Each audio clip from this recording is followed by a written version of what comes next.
कैसे हैं आप लोग। मेरा नाम सागर सचवानी और मैं आपके लिए आज लेके आया हूँ इक्वेशंस ऑफ मोशन, जो कि क्लास 9th का एक टॉपिक है। बहुत ही इंपॉर्टेंट टॉपिक है, यहीं से आपका मोशन का चैप्टर स्टार्ट होता है। ठीक है दोस्तों, तो ऐसे हम एक एक करके तीनों इक्वेशंस को हम पढ़ेंगे और ड्राइव करेंगे। पढ़ने से पहले मैं आपको इन सब के बारे में बता देता हूँ।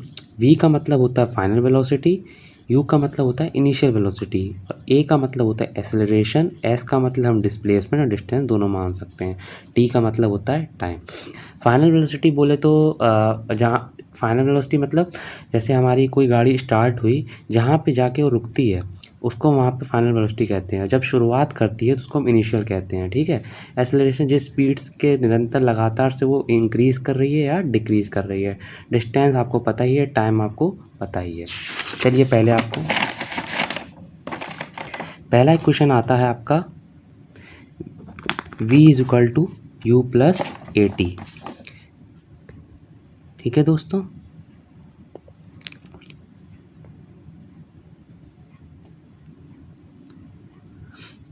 v is equal to u plus a t, इसको हम सबसे पहले पढ़ेंगे। ठीक है, आपको पता है सबसे पहला आपको पता है कि एक्सेलरेशन इज इक्वल टू होता है v minus you upon T. ठीक है दोस्तों, आपको ये चीज़ पता है। इसके बाद हम समझते हैं, अब हम क्या करेंगे, क्रॉस मल्टीप्लाई करेंगे इसका और इससे क्रॉस मल्टीप्लाई। कैसे क्रॉस मल्टीप्लाई करते हैं, a अपॉन 1 कर देते हैं इसको v minus you upon T कर देते हैं। t का a से मल्टीप्लाई करेंगे तो ये ए टी बन जाएगा और ये v माइनस यू हो जाएगा। ठीक है दोस्तों, उसके बाद a t is equal to v minus u, ये हमारा तैयार हो। अब इसको हम u को उधर ले जाते हैं और v को इधर रखते हैं तो ये हो जाएगा ए टी प्लस यू, तो ये हो जाता है v is equal to u plus a t. ये आपका बहुत ही सिंपल सा है, पहला डेरिवेशन तैयार हो जाएगा। ठीक है दोस्तों, अब हम अगले इक्वेशन पे आते हैं। अगला इक्वेशन है second equation.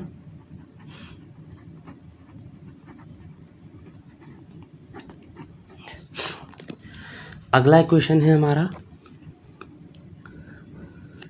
s is equal to u t plus half a t square. ठीक है दोस्तों, अब हम इसको डिराइव करेंगे। इसको कैसे डिराइव करेंगे, हमें पता ही है वेलोसिटी इज इक्वल टू होता है displacement upon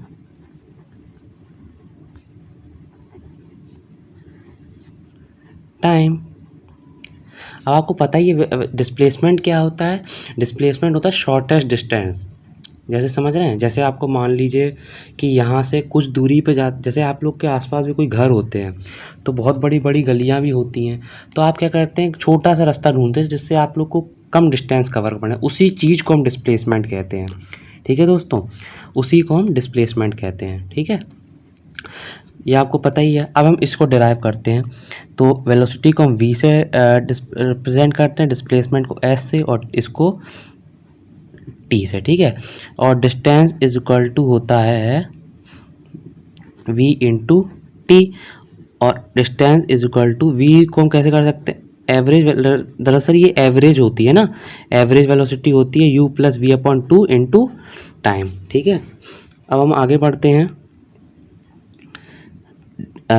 distance is equal to u plus, अब हमने पिछले इक्वेशन में हमने क्या पढ़ा था, v is equal to u plus a t. ठीक है, तो यहाँ पे v की इक्वेशन इसमें पुट कर देंगे। ठीक है, v की वैल्यू इसमें पुट कर देंगे। v की वैल्यू क्या कर देंगे, u plus a T upon two, इसको हम ऐसे ब्रैकेट बंद कर देंगे और t लिख देंगे।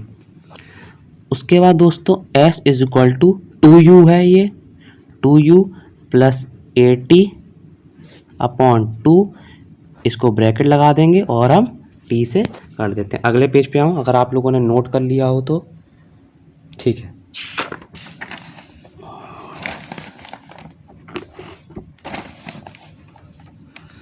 ठीक है, तो हम पीछे कहाँ थे,